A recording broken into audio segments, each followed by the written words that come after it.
Steven Spielbergs Jaws oder zu Deutsch Der weiße Hai gilt auch heute noch, ein knappes halbes Jahrhundert nach Release, als einer der besten Horrorfilme und führt das Subgenre des Tierhorrorfilms quasi an. Der Film gewann insgesamt 3 Oscars und hat zahlreiche Nachahmer inspiriert. Der Soundtrack und viele Szenen sind heute ikonisch.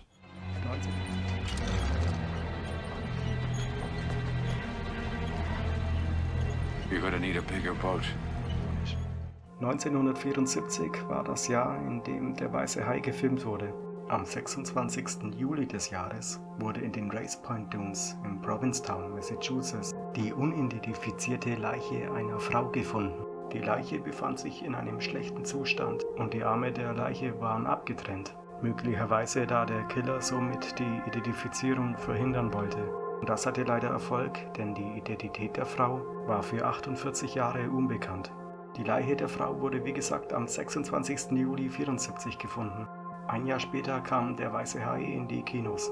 Im Laufe der Jahre entstand die Theorie, dass die unbekannte Tote möglicherweise im Film Der weiße Hai einen ungenannten Cameo-Auftritt hat, beziehungsweise als Statistin im Film auftrat. Im Film gibt es eine kurze Szene mit einer Frau, die große Ähnlichkeit mit dem Phantombild der unbekannten Toten aufwies. Der Name der Frau wird in den Credits von Der weiße Hai leider nicht erwähnt. Es würde fast ein halbes Jahrhundert vergehen, bis man erfuhr, wer die unbekannte Tote war und ob sie eine Verbindung mit dem Film Der weiße Hai hatte.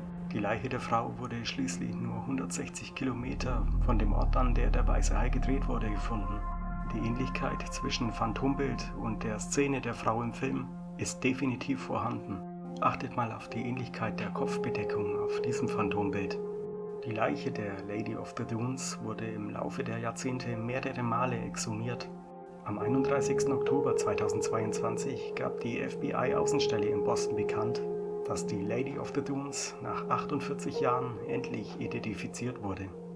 Bei der Toten handelt es sich um die damals 37-jährige Ruth Marie Terry. Ihr Ehemann Gal Maldovan wurde am 28. August 2023 offiziell als ihr Mörder benannt. Leider starb ihr Ehemann bereits Anfang der 2000er und somit kann er leider für sein abscheuliches Verbrechen nicht mehr zur Rechenschaft gezogen werden. Doch wie haben die Ermittler jetzt Ruth Marie Terry identifiziert nach knapp 50 Jahren? Das war mithilfe eines forensischen DNA-Tests. Diese Technologie war in den frühen 70ern noch nicht verfügbar. Und in den letzten Jahren wurden diese DNA-Tests recht häufig zur Aufklärung verschiedener Cold Cases verwendet. In München wurde letztens ein 44 Jahre alter Cold Case somit aufgeklärt.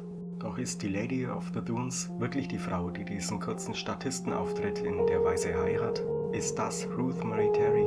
Wie gesagt wurden die Statisten im Film im Abspann leider nicht genannt. Auch die Produzenten des Films konnten nicht weiterhelfen. Persönlich denke ich, dass sie es ist. Es passt einfach so viel zusammen. Es hat sich auch nie jemand gemeldet, dass er diese Person kennt.